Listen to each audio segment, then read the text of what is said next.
well. So I'm sort of thinking, say something, Kathryn, say something, Kathryn, and nothing's coming out. So. God, shouldn't worry. It goes really quick, doesn't it? Don't worry, don't worry. So you've only got a short slot. I'd get started. I think. Okay. Yeah, I agree. I'll go for it then. Okay, well, thank you for joining me. And thank you to OBCN for inviting me to speak today. And I'm going to be talking to you about the changing world of work. So just to introduce myself, my name is Kathryn Jeacock. I am the founder and director of DBKT Coaching. I'm a HR and learning and development professional who works with businesses to create sustained change and to equip people with the tools to collaborate, problem solve, and lead in the 21st century of work.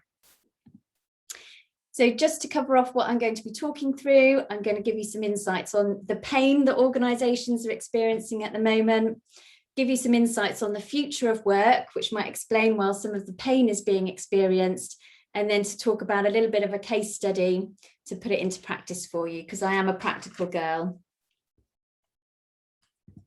So what are companies saying at the moment when I'm talking to their leaders and people working within them? There's 3 areas that people are experiencing pain around. The first one is around heroic leadership. So companies and leaders are starting to find that perhaps their leadership approaches that have typified their ways of working for the last few decades aren't really having that magic touch that they used to have previously. And what I'm hearing CEOs and leaders and colleagues say is it's not working because some leaders are competing against one another rather than collaborating. They're taking a stance of knowing rather than learning. They have very fixed mindsets and views rather than growing. They don't treat colleagues as adults. They're having those very parent-child relationships with colleagues, whether it's, you know, overly critical parent or overly nurturing with colleagues. Ego is something I hear so much when people are talking about some of the challenges that they're having with their leaders. Ego and defensive mechanisms and defensive responses to things. I've also heard a lot of people talk about pulling rank. I'm more senior, this is, I'm the expert, this is what, I have the authority, and not listening to other people.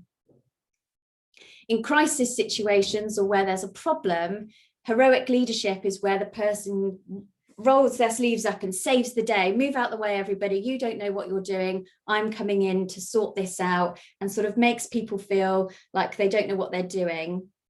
And that rubs people up the wrong way, which leads to the second pain that organisations are experiencing, which is dysfunctional teams. So very often we invest in individuals, but fail to invest in teams. And dysfunctional teams normally are dysfunctional because they lack psychological safety. So this is where people within the team don't feel that they can ask for help. They don't feel that they can admit that they've made a mistake, and they can't share their different viewpoints for fear of repercussions or what that may mean for them.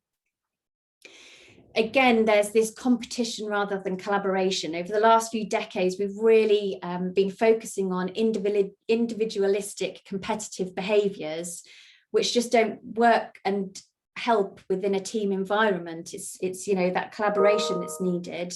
So people are working in a very siloed mindset, hoarding knowledge, not sharing or being transparent about things.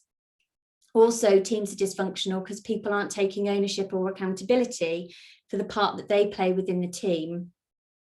Often with teams that are dysfunctional, they're quite exclusive, whether that's groupthink or cliques within the team that mean that there's lack of challenge, lack of diversity of thought, and sharing of an opinion. And that can make that team really dysfunctional, particularly if it's an innovation and technology organisation. And then the third pain that organisations are facing is this fear of change, which is particularly troubling in this sort of uncertain and continuous changing world of work that we're in now, and that will be increasing going forward. So some of these phrases already may sound familiar to you and resonate with you. We hate change, we resist it, we dig our heels in when there's change because we want things to stay the same. And that means that it can be very difficult, particularly if you're a technology and innovation space where you're working on projects where you need to fail fast and move on quickly, but we don't like that change. It can also restrict us if we're having to make changes within the organisation and the restructuring changes that organisations need to go through. That fear of change and not wanting to change can really limit the success that that organisation can then have. So before I sort of move on to solutioneering with you, I want to just give you a bit of an insight into perhaps why some of this pain is being experienced by talking about the future world of work.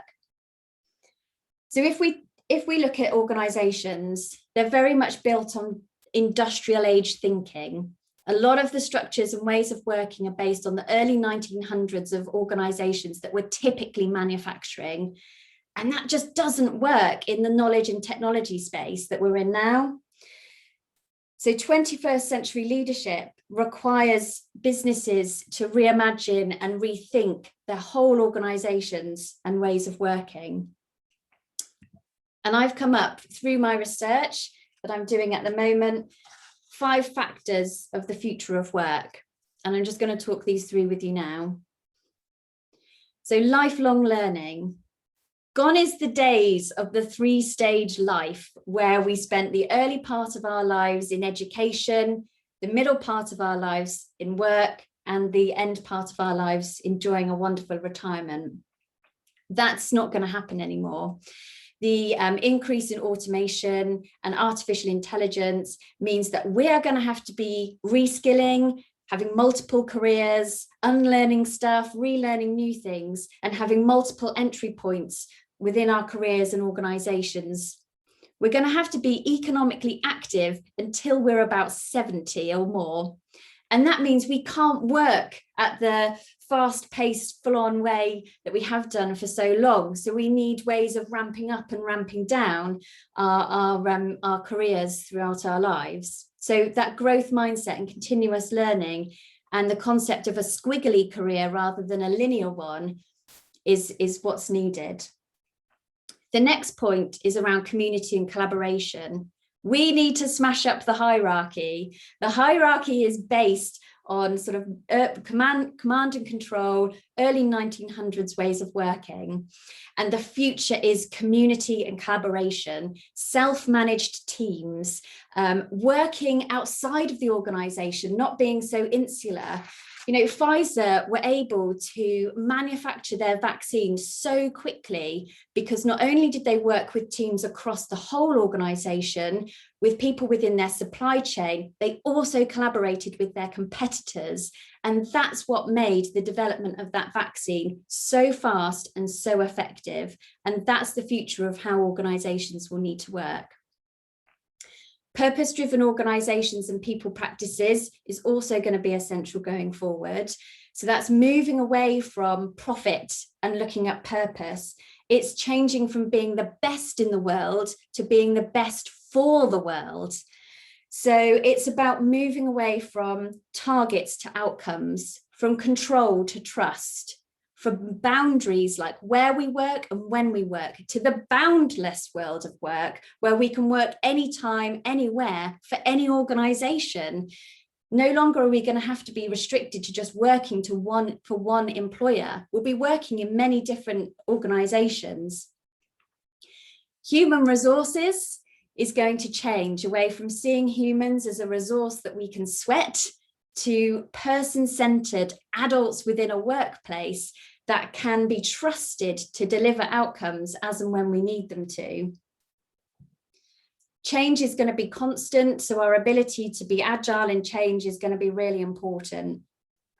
The next area is around inclusivity and equity, moving away from being blind to actually seeing and noticing and hearing what is happening, making sure that we're creating spaces where people feel safe to be themselves, to express their views, where they don't feel they have to code switch or assimilate to be part of an organization's culture. To innovate, you need difference, and people need to be able to express their diversity of views and thoughts. There needs to be healthy conflict within a team. Conflict is good, but it's when it becomes dysfunctional and personal that it becomes unhelpful. And then the last factor of the future of work is around curiosity-led leadership. And this is moving away from being a hero to a coach, from knowing to being curious. In this complex, uncertain, fast-changing world, no one person can know everything, have all the answers, and be able to make all the decisions. Leaders need to be able to work with teams and harness the collective expertise, thoughts, and views to be able to make decisions and move forward. So having looked at the 5 factors of the future of work, I'm now just going to look at, I've identified the skills that everyone is going to need to work in the 21st century organisation. And I'm just conscious of time, so I'm just going to pull out a couple of things here for you to think about in terms of the skills that people are going to need going forward. So research at Google has found that soft skills are what make people and teams successful. But some of the challenges are that people feel that that's actually beneath them.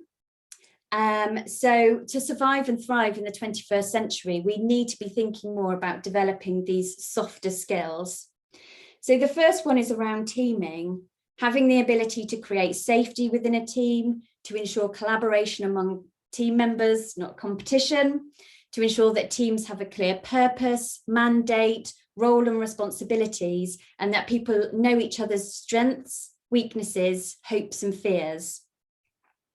Coaching is going to be another skill that we will all need. Being able to ask great open questions, being curious before knowing, listening to understand before being understood, being vulnerable to say, I don't know, what's your view? What's your opinion? Being brave enough to say, I don't know the answer to this, who can help me, is going to be the skills that are needed going forward. And then the last one to pull out is around allyship. So it's really important that we have allies within the workforce. And it's really important that we have bystanders that take action. Gateway behaviours are often go unnoticed, they go unchallenged, and that's what escalates to bigger harassment and discrimination within the workplace. So bystanders and allies are really important for making sure that there's inclusivity within organisations. It's about being able to call out microaggressions when you see them to create that learning environment for people to learn and understand. And it's going to be absolutely essential for teaming and innovation to have that skill in the future, if not now. So having talked about the pain, the future, and some of the skills that we're going to need, I'm going to talk to you a bit more now about a case study example. So C4S Search is a recruitment agency. They specialise in placing STEM roles. And last March, what happened is their organisation basically fell off a cliff overnight. They were really heavily impacted by lockdown. And the managing director there was sort of started to become unhappy with how the organisation had grown. He'd had mentors who had kind of told him this is how it had been done previously, but it wasn't the way he wanted to run his business, and it didn't fit with where he wanted to go. He also had a leadership team that lacked accountability and ownership, and he was finding that he was having to get down in the weeds and actually do quite a lot of things. So I worked with this managing director firstly on a one-to-one basis, working with him through his challenges, creating that space for him to come up with effective strategies to navigate the challenges that he was facing. We then co-created a strategy day that he could hold with his organisation so that he could reset the direction and where he wanted to go with them. We then did some team coaching with the leadership team to develop the culture and the values for the organisation, but also embed those skills that I've just talked about. And I also provided some HR resource and support and some advice. So as you can see here, I take a very systemic view to help organisations with the challenges that they're facing. I'm so chuffed to say that C4S is absolutely thriving. It's so fantastic to see how they've been able to navigate the challenges that they faced. You know, it could have been a complete disaster for C4S, but actually they turned COVID into an opportunity for them to really look at themselves as an organisation, and how they wanted to bounce back was the terminology that they used to create an organisation that was fit for the 21st century. They now have much more flexible working and different ways of working. They have less policies and more adult to adult conversations and skills. And their business has sort of tripled in size, and they have a much larger workforce than they ever anticipated they would have by this stage in their business cycle. So I'm conscious I've sort of cantered through that, but thank you so much for listening. I'd be very much happy to chat further if anyone's interested in geeking out on this stuff, because yeah, I'm so passionate about it, and I'm currently doing a dissertation around it. So yeah, very interested to talk to people about it. And I just really appreciate you coming to listen to me. It means so much to me. I do have a couple of minutes, so I'm going to stop sharing just to see if, I don't know, you guys have got any questions. That was great, Kathryn, thanks. Can you say a bit more about allyship? In, you know, practical sort of tips for introducing that and implementing it? Yeah, so allyship is it's an action. It's not just something that somebody's got that label. You actually need to do something with it. So it's around training people to be effective bystanders. So what do you do when you see or witness a microaggression, and actually doing something about that. It's also about ensuring advocacy and representation. So, for example, if you're in a meeting or you're in a conversation about, it might be an organisational system or process, and actually there isn't representation from a diversity of people, it's about saying, actually, I don't need to be in this meeting, but I think this person would really contribute. That's being an ally as well. It's about looking at your business and seeing, actually, what's the diversity of our supply chain? Are our staff representative of the customers that we're serving, and what types of action do we need to do to address that? So that's some practical examples there, hopefully. Great, thank you. Kathryn, I just want to say great talk. Really enjoyed all of that. Loved what you were saying about your customer and how you were chuffed by their success, and that I get that totally in my own business. I just wanted to know if you were working on your own or whether you've got a group of you, because it's enormous what you seem to be doing. Yeah, so at my own, at the moment, it's just me. I've been, I've just been going for a few months. I do have associates that I work with, but I've got big plans to scale and grow, and not just be UK based. I want to go global with this stuff as well. Oh wow! And are you local, Oxford local? I am. Yes, I'm Wantage Way. Yeah. Okay, great. How open do you think the leaders in general are to this kind of approach? Because it is quite different, isn't it? Yeah. I think there's definitely something about the leadership approach and how you're working. So very often when I'm working with clients, it might say, for example, the example I gave, working with the MD and sort of starting to get him to see his eyes open, and that then opened him up to doing more and different things. But I think there's something about testing and experimenting and trying things out. I think there's some organisations that are just completely closed to it, but others that are open. But as I said, the more pain people experience, the more they'll realise they have to change. It's not going to be an option.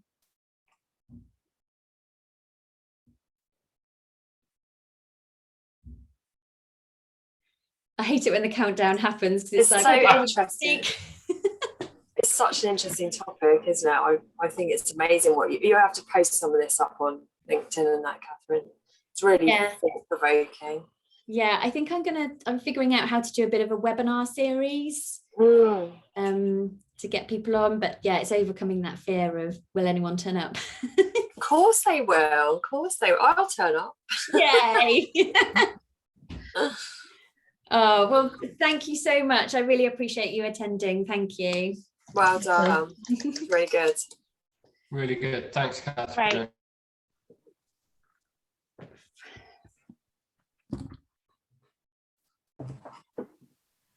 Excellent. Welcome back.